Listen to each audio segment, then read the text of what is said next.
I think I spend probably as much as 3 or 4 hours every week counseling mothers about being careful what you say to a child about his dad. Because some of that will come back to haunt you. And you can see kids go through the process where they really are mentally messed up. Here's a kid who's been raised by his mother for 12 years. And during that 12 years, she has systematically told him everything negative possible about this man who brought him to this world. And amazing, this kid gets to be 15. And the bitterness and hatred that he has for this mom manifests itself. It is, I probably take more kids in custody for disrespect to their mothers than because they've committed another crime or because they've done something criminally wrong. But even so, mother may be the brunt of parental alienation. I still insist that our kids must respect their mom. I'll never compromise on that.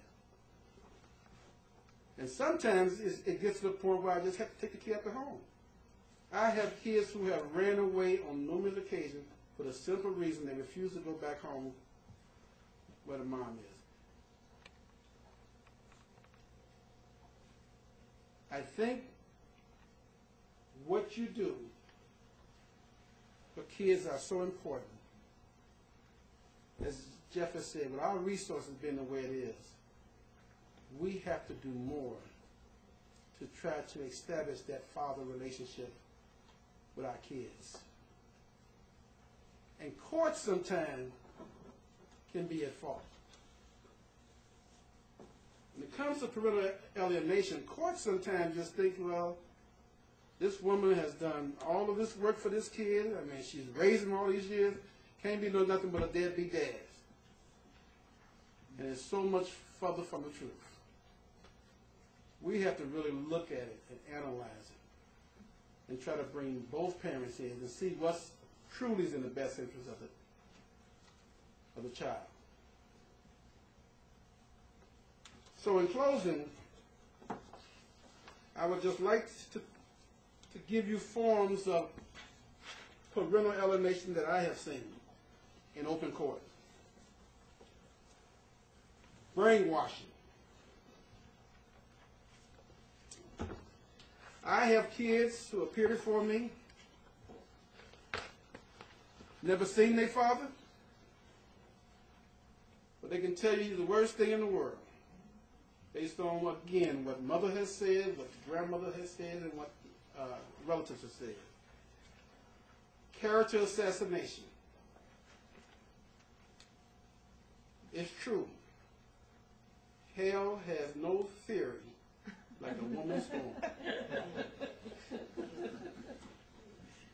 I see it on a daily basis.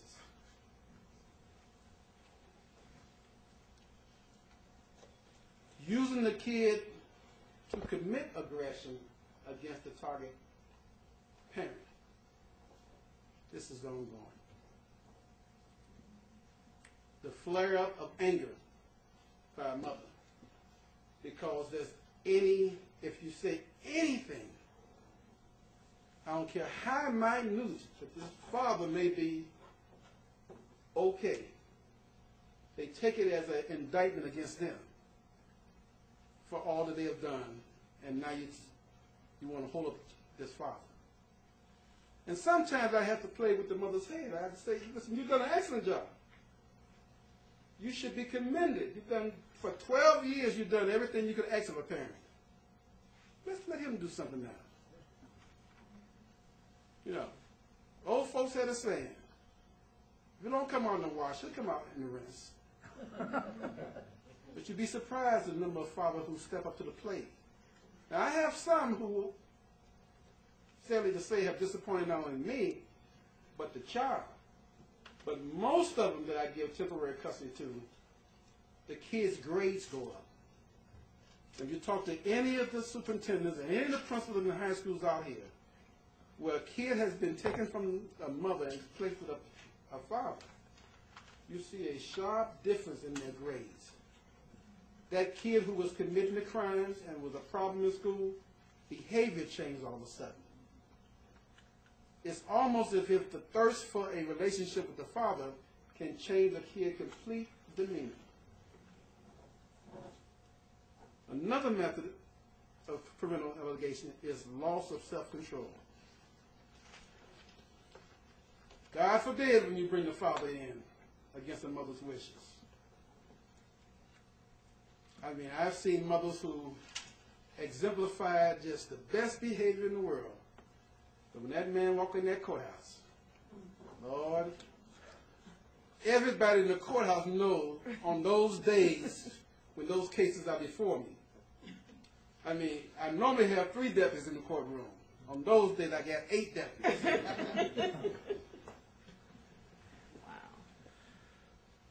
So, in closing, I would like to commend this organization for what you're doing.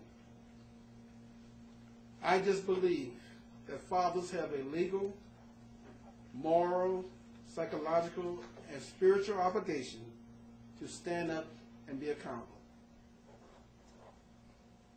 I believe if we, as a society, can put more emphasis on the family, you will see a substantial change in our court system as well as our penal system.